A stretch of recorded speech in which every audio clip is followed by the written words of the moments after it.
soy María Luisa Ibáñez, subgerenta de Marketing y Comunicaciones de la empresa Pares y Álvarez, y les agradecemos por acompañarnos en este cuarto episodio del podcast Ingeniería para Líderes.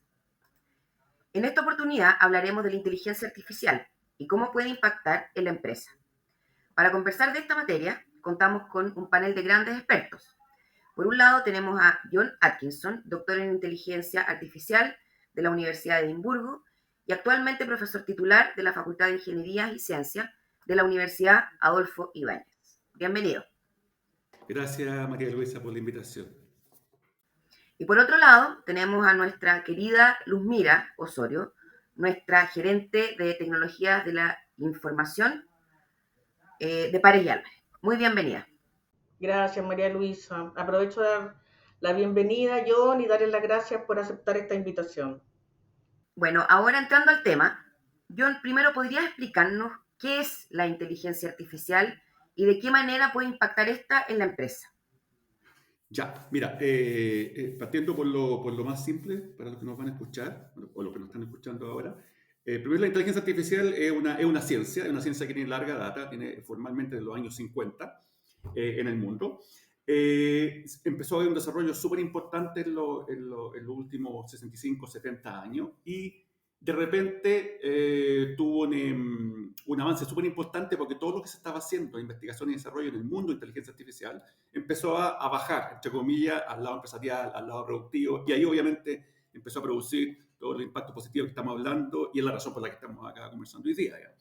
Y en función de eso, básicamente la inteligencia artificial se posicionó como una ciencia que básicamente tiene como objetivo permitir tener máquinas o sistemas computacionales que realicen problemas o resuelvan problemas complejos o realicen tareas complejas como si lo estuviera haciendo un humano, por tanto aplicando ciertas estrategias que nosotros usualmente llamamos inteligentes. Entonces básicamente es la ciencia que permite construir máquinas que se comportan autónomas y que tienen cierta inteligencia, si que yo comparara esa inteligencia con un benchmark humano, por así decirlo. Por ejemplo, hoy día uno podría hablar de autos inteligentes cuando los autos se estacionan solos, por ejemplo. Ya, lo que pasa es que hay que hacer una diferencia que quizá es buena pregunta porque está el foco de mucha confusión nacional e internacional, porque se empiezan a entremezclar las cosas. Porque yo cuando te di ese concepto, esa definición clásica, eh, aparece de alguna forma el concepto de automatización. Y la automatización es algo que ya estaba instalado por lo menos en Chile de finales de los 70 y en el mundo. Esto no es simple automatización, porque básicamente lo que tú le agregas a esa automatización, que es el desde, básicamente es la autonomía. ¿Y cuál es el tema? Que no todas las tecnologías son autónomas, pero sí una gran parte, que usa computadores, son automáticas. Entonces, tú perfectamente podrías tener un vehículo automático, que de hecho hay ciertas funcionalidades de los vehículos, como los cambios, por ejemplo, y haciendo la analogía con lo que tú me estás preguntando, los cambios que son automáticos, que está controlado por un computador de a bordo, ¿cierto? En base a ciertos criterios. Pero otra cosa diferente cuando le agregan la autonomía, la complicación y el impacto que tiene eso, que de alguna forma está reemplazando, reemplazando bien entre comillas, para no asustar por el tema laboral, reemplazando una habilidad humana que era compleja. Cuando hablamos de automatización tradicional y general, estamos pensando en máquinas que calculan cosas y hacen cosas extremadamente mecánicas para nosotros. Por tanto, se las pasamos o traspasamos a una máquina. Pero en este caso no. Y ahí empiezan a generarse algunos coletazos interesantes. Entonces, en el caso de vehículos no tripulados, cuando uno habla de vehículos no tripulados, también hay que tener ojo con un detalle, porque podría ser un vehículo como ya existe, vehículo no tripulado, pero que no es autónomo. Por ejemplo, ya que estamos en el contexto empresarial, los camiones que ha ocupado la minería en Chile en los últimos 20, 30 años son no tripulados, en una gran parte. Dirás, ¿ya eran autónomos? No, porque están controlados a distancia. Están controlados por un computador, es automático, pero no es autónomo. Y además, como los vehículos tienen instalado un GPS, el computador de a bordo sabe exactamente dónde tiene que pasar. Ustedes dirán, entonces eso es lo mismo que pasa en los vehículos no tripulados. Y aquí es donde viene la IA, la inteligencia artificial, que cobra más importancia, porque en el caso de la minería, uno puede sacarle una foto, María Luisa, y decir, bueno, si en realidad el vehículo, el camión, estos camiones gigantes, todos los días hacen el mismo recorrido, no se pueden atravesar cabros chicos en el camino, porque no hay cabros chicos corriendo. Por tanto, el ambiente, el entorno es extremadamente estático. Cuando tú llevas eso mismo y lo tratas de aplicar a un vehículo no tripulado en la calle común y corriente, te cambia totalmente el escenario. porque la autonomía obviamente no puede estar el conductor, digamos, controlando el vehículo en tiempo real, a distancia, porque obviamente no te da, no te da el tiempo, no te da los recursos humanos. Y por otro lado, tienes un entorno en las calles que es extremadamente dinámico. Entonces ahí tú requieres agregarle a esa automatización la autonomía. De otra forma no se puede hacer. Y esa autonomía tiene bastante, por eso inteligencia artificial tiene prefijo inteligencia, porque de alguna forma tiene bastante que ver con cómo nosotros los humanos resolvemos las tareas inteligentemente. Y aquí hay otro coletazo que tiene que ver también con la industria. ¿Qué significa o qué impacto que tiene que uno como especialista, como experto, lo que sea, como humano común y corriente, haga las cosas inteligentemente? Ahí uno empieza a ver que hay un montón de KPI que pudiera medir. Por ejemplo, inteligente significa que uno hiciera las cosas eficientes, que las haga súper rápido porque busca soluciones súper rápido, casi intuitivas, basadas en la experiencia, que pueda automatizar cosas eficientemente, a diferencia de lo que hacía antes, que requería mucho esfuerzo, etcétera, etcétera, etcétera. ¿Te fijas? Entonces, ahí hay una diferenciación, una dicotomía que generalmente muchos se confunden en los medios, que a veces una persona ve una aplicación de celular y le pone automáticamente el nombre IA, siendo que una simple aplicación de celular que le ayuda a alguien, no sé, a conectarse a su cuenta del banco y una aplicación de automatización común y silvestre, no tiene ninguna autonomía. Oye, Luz, mira, ¿y cómo estamos evaluando en París y Álvarez lo de la inteligencia artificial? ¿Y dónde crees tú que podríamos explorar posibilidades para su aplicación? Bueno, nosotros nuestro foco es la producción, ¿no es cierto? La producción de ingeniería. Entonces, bueno, eso no quiere decir que las otras áreas no nos interesan todas las áreas, pero la producción de ingeniería es nuestro foco. Y al ser una empresa multiplataforma, porque tenemos varios frentes de trabajo, trabajamos con varias suites de diseño, lo primero que hacemos es ver hacia dónde van esas suites, ¿ya? O sea, estamos constantemente vigilando cuáles son las integraciones posibles y cuáles son las mejoras posibles que tenemos en la área de la producción para poder ser más eficientes, en definitiva. Eso es lo que buscamos, eficiencia en la producción. Entonces la IA, en definitiva, es lo que nos va a proporcionar ahora eso, la eficiencia en la producción, y eso es lo que estamos investigando. ¿Qué probabilidades hay de que, no sé, yo lo he leído tanto sobre el tema de inteligencia artificial, hemos escuchado a grandes próceres de empresas advirtiendo como el terror para el futuro?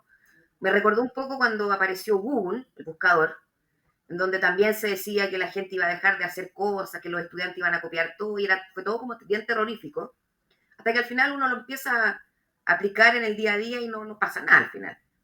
Pero, pero con la inteligencia artificial, a lo mejor el tema de que administra una cantidad de datos que es impresionante al mismo tiempo, no sé cómo explicar o sea, es como grandioso la cantidad de datos, y eso, ¿cómo puede afectar o impactar en una empresa? La posibilidad de acceder al mismo tiempo en un segundo a toda esa cantidad de datos.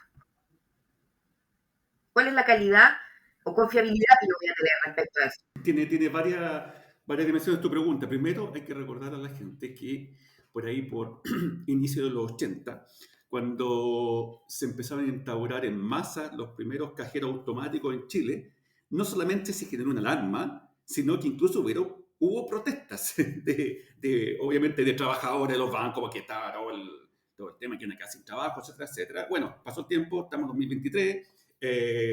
En realidad podríamos decir que, bueno, aparte que los cajeros funcionan, cajero automático me refiero, funcionan 24/7, no podríamos vivir sin ellos. Y la gente no tuvo ese cambio tan brusco, digamos, que va a caer el caos, va a desaparecer todo el sistema. No, de hecho sigue funcionando. Los cajeros se reubicaron, los cajeros humanos, digamos, se reubicaron, están haciendo otros trabajos. Siguen algunos como cajero ahí en el desk cuando uno va al banco. Por tanto, no es lo que tanto se proyectaba. Pero sí es importante que cada vez que hay una revolución tecnológica, como es el caso ahora que tiene como centro la inteligencia artificial, y en general los sistemas ciberfísicos que se llama, donde hay un cúmulo entre la inteligencia artificial, la ciberseguridad, realidad virtual y otras cosas más, pero tiene como corazón la IA.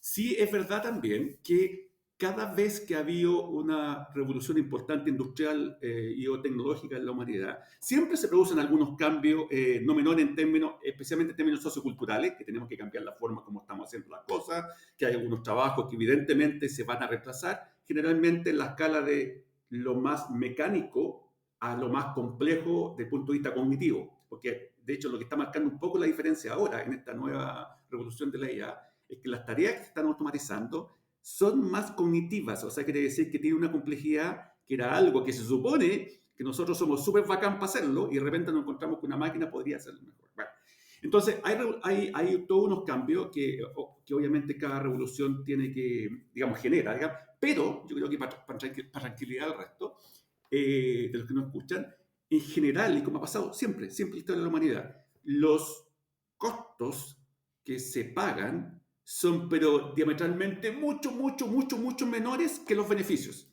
Y los costos que se pagan siempre han tenido soluciones, o sea, soluciones.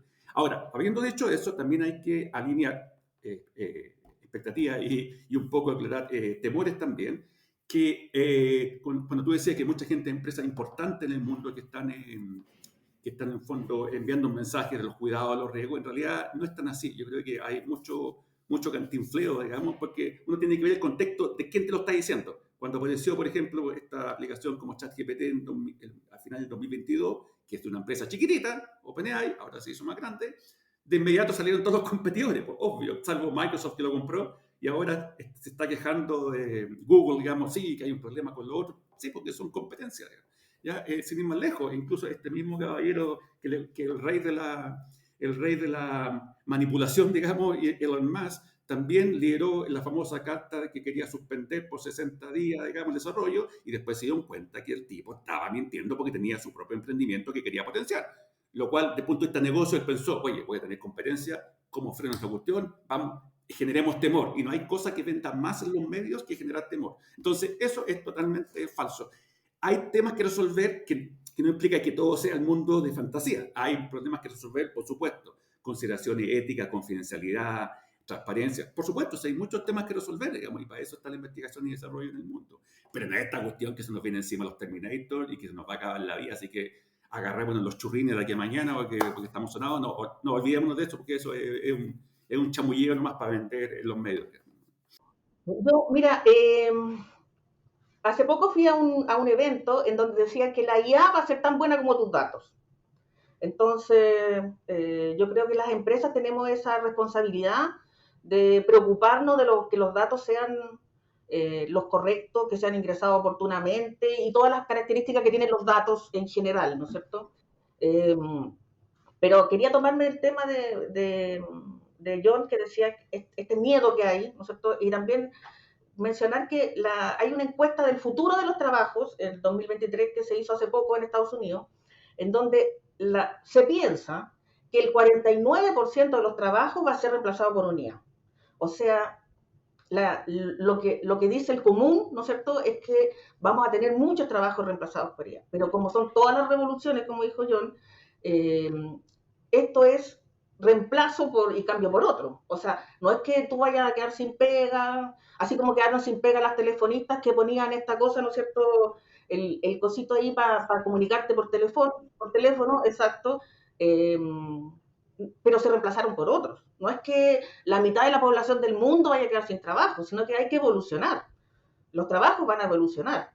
Y nosotros la responsabilidad que tenemos toda la gente que trabajamos en TI es que nuestras empresas evolucionen con las tecnologías. O sea, nosotros no vamos con la bandera estandarte con la punta de lanza, pero sí hay que ir de la mano de las tecnologías.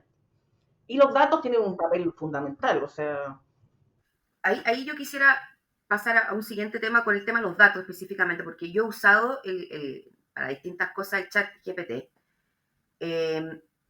pero también he estado escuchando gente vinculada a la universidad que está pensando qué hacer, profesores, amigas mías, conocidos, porque hoy día, ¿cómo voy a ser capaz de reconocer cuando un alumno escribe algo o usa este chat para escribir algo? Yo he hecho la prueba, le he pedido que escriba sobre temas y si bien efectivamente tiene alguna idea, pero la carencia de datos, no sé, más específicos, cuando le pregunto me dice no puedo dártelo porque no tengo esa información o no es confiable. Entonces, yo también siento que hay que ver cómo uno utiliza esto para el bien, porque como dices tú, al final los datos son la esencia de esta inteligencia, pero por otro lado siento que a nivel empresarial, académico, estudiantil, como que le tienen temor a esta capacidad de administrar tantos datos al mismo tiempo en, no sé, que a lo mejor un arquitecto pueda decir, este proyecto lo hice y lo hizo una inteligencia artificial. No sé si me explico. Ujú, ujú. Mira, María Luisa, en general, con respecto a la primera pregunta con la cual tú comenzaste, esto, a ver, yo creo que voy a decir algo que políticamente incorrecto, ¿eh? Pero yo creo que hay que estar tranquilo que estamos salvados de todo esto, porque cuando uno ve, tanto en ambiente académico, en ambiente empresarial, donde sea, la forma, por ejemplo, o las capacidades de la gente para escribir, y que todavía muchos, especialmente en la universidad, estudiantes escriben como la mona, hasta ahora y por años ha sido súper fácil detectar que alguien te está inventando algo usando algo artificial. ¿Por qué? Porque tú te has dado cuenta seguramente, el hilo conductor, el discurso que te genera una herramienta automática, que no es ChatGPT, esto viene de muchos de años, es tan coherente que termina todo, viene ladito, con las conclusiones, que es re fácil pillar. O sea, cuando tú veías a un cabro chico que te está escribiendo algo y en el grupo, es re fácil detectar que te está incluyendo. De hecho, cuento una anécdota. En redes sociales el año pasado me llamó la atención que todos los días a una cierta hora alguien publicaba algo en su red, pero que a mí me merecía sospecha. Digamos, qué raro este. Y era un párrafo, 1 o 2 párrafos. Segundo día, de nuevo, posteaba de otro tema y dije, chuta, qué raro. No, esta cuestión no me calza. Pasan los días, quinto día me llega al WhatsApp una imagen de un amigo que me dice, oye, ¿tú te diste cuenta que este tipo lo que postea todos los días, o casi todos los días, lo saca de ChatGPT? Yo le dije, lo sabía. ¿Y cómo lo sabía? Porque el tipo redacta como la mona usualmente y encontraba que era demasiado coherente, entonces yo decía, no, no es de él, no es de él, no es de él. Y efectivamente, no era de él. Entonces hay muchas cosas que todavía por mucho tiempo era súper fácil de detectar, incluso en el contexto de imágenes, que están de moda ahora. ¿Cierto? La imagen está pseudofalsa también, hay ciertas transiciones de los movimientos de imágenes que uno puede ver fácilmente que te están engañando, y digamos que es falsa. Ahora, en otros casos están mejor hechas y uno dice, esta cuestión no sé si tendría que por contexto determinar si es falso o no la imagen, no sé, la típica que sale el Papa con su chaqueta, claro, dice, sí, está bien, pero la habrá usado, puede ser, si el Papa fue a otro lugar que hacía frío, puede ser, digamos, fíjate, por otras cosas no. Lo que sí se está proponiendo, y ojalá que eso se formalice, varias organizaciones internacionales, incluida la OCDE y gente del Parlamento Europeo, que de aquí a un futuro cercano pueda haber una suerte de sello que identifique cuando el contenido, sea imagen, texto, lo que sea, video, fue generado por la máquina o no fue generado por la máquina. Una forma de un poco darle más seguridad al tratamiento de los datos. Pero eso no es lo peor. Se proyecta que de aquí al final de la década, el 10% de los datos mundiales, ya que te voy a hablar de los datos, va a ser producido, lo que está guardado. Ese 10% va a ser producido por tecnología que se llama generativa, que son las que en el fondo ahora estallaron en el 2022, aunque venían de antes. Quiere decir que además tenía otro problema, porque vaya a estar haciendo ingesta de datos para tus sistemas comerciales, industriales, de información que tú después al final del día te preguntas, chuta, ¿pero será verdad esto que estoy sacando? Porque y estoy hablando incluso de fuente pública. Claro, porque están quedando los repositorios y uno llega y saca, y sin ni siquiera tener claridad, ¿será falso o verdadero de eso? ¿Ya? De hecho, me acuerdo que hay que tener alto cuidado con eso, con los datos, porque estaba en una conferencia hace un tiempo y puse un pantallazo de lo que le había preguntado a ChatGPT sobre mí, si me conocía. Y este pantallazo lo puse en la presentación. Y de hecho, la persona que me invitó, al que organizó, le dije, no me presente, yo me voy a presentar. Entonces, para presentarme le puse la slide a la audiencia de quién soy yo, y me esperaba ver una cara de risa. Pero todo asentando con la cabeza, sí, eres tú. Y le dije, perdón, la primera letra hasta la última de estos 3 párrafos, todo es falso. Y este es el efecto que puede pasar. Si ustedes no me conocen, por tanto, si ven algo, que la gente a veces confunde lo coherente con la coherencia con la validez. Claro, se entiende bonito, pero es todo falso. Entonces, imagínate que ahora pasa en otro contexto empresarial que esté generando información y que el que está interpretando no tiene la menor idea si es falso o no, pero luce con sentido, es extremadamente peligroso. Y otra cosa, yo diría que estas frases cliché que se empiezan a dar de repente en los medios nacionales e internacionales, que la IA, lo que hace en el mundo, las transformaciones, todo el cuento. Pero déjame ponerte un caso de un abogado, hace un mes atrás, un poquito más de un mes atrás, creo que era norteamericano, que se vanaglorió y todos los medios se hicieron parte, publicitaron que el abogado estaba usando ChatGPT para un caso judicial que tenía, no me acuerdo en qué parte. Ok, todo el cantinfleo por todos los medios se hicieron cargo de eso, ok, y pasó este mes, y ahora el equivalente al juzgado lo retó, lo amonestó, porque se dio cuenta que un montón de cosas, evidencias y citaciones que tenía eran falsas. Y cuando le dijeron a los abogados, el abogado más encima dijo, no tenía idea que esta cuestión generaba información falsa. Entonces, el peor riesgo para la humanidad, como conclusión de esto que estoy diciendo, no es la IA, es la gente, o la gente inescrupulosa, o la gente ignorante, la que no sabe, llega a usar las cosas irresponsablemente. Entonces, yo creo que ese es un tema que tenemos que preocuparnos más que si la IA es peligrosa o no, digamos, porque el peligro está en las personas. Digamos. Y ahí tiene el más fiel reflejo de eso. Digamos. ¿Cómo uno puede prevenir eso, Luz Mira? Por ejemplo, una empresa como Pares y Álvarez. Bueno, nosotros, como somos una empresa productiva que genera muchos datos, nosotros usamos tecnología en ambientes cerrados. O sea, lo que nosotros producimos es lo que consultamos, ¿ya? No es que estemos en un mundo así como abierto y googleando, sino que nosotros tenemos repositorios válidos, guardados por años, a los cuales accedemos como información fidedigna. Y lo otro que hacemos también es comprar bases de datos. ¿Ah? Nosotros tenemos algunas bases de datos de pago donde consultamos que tienen la seriedad correspondiente y toda la documentación a la cual consultamos tiene este sello que se mencionaba, ¿no es cierto?, donde yo digo, bueno, esto es algo válido, ¿ya? Y yo creo que la IA, en el caso de las empresas, tiene un gran potencial en ese ámbito. O sea, si yo la información que tengo ya la validé, puedo elaborar herramientas de data análisis, lo que sea, sobre esa data. Pero mi data es data privada, o sea, es data cerrada. Yo no salgo al mundo a consultar cualquier cosa. A lo más que hago, ¿no es cierto?, es benchmarking, colaboraciones con otras empresas también, pero bajo cierto resguardo. ¿Ya? Eso es lo que yo creo que deben preocuparse las empresas, ¿no es cierto, John? ¿Estoy lo correcto? Exactamente, 100% de acuerdo, 100% de acuerdo. Claro, especialmente con la información como la que manejas, la que tú dices, información privada. Digamos. Son fuentes de datos privadas que están validadas, pero hay temas de confidencialidad metidos. Claro, entonces podríamos hacer como una división en donde la empresa tiene esta oportunidad de desarrollar nuevas herramientas en base a estos datos que son de acceso privado de ellos. Por lo tanto, la capacidad de análisis puede ser muy beneficiosa para la empresa. Y por otro lado tenemos el uso personal de la inteligencia artificial, en donde sí hay que tener cuidado de los datos que uno consume o de los datos que uno propaga en las redes sociales, por ejemplo, verificando que realmente sean reales y no ficticios. Como siempre, al final uno tiene que ir a la fuente a verificar que la información es la correcta.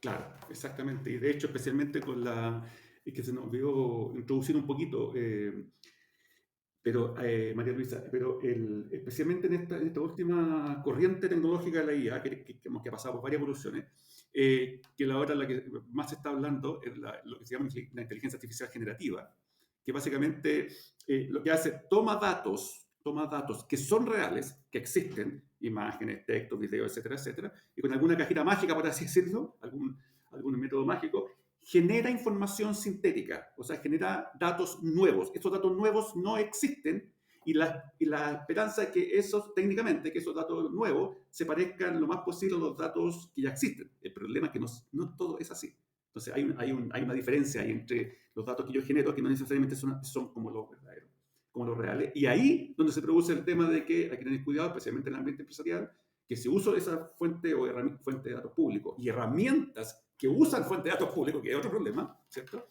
Que siempre, por lo menos hasta que tengan resuelto ese tema, voy a tener el riesgo de que voy a estar utilizando, seguramente para mi análisis, información que podría eventualmente ser falsa. Ahora, en la jerga técnica, yo le digo a veces ahora le están llamando, no, que eso se llama que el sistema alucina, es un chamullo para decir que el sistema genera información falsa, o sea, que no existe.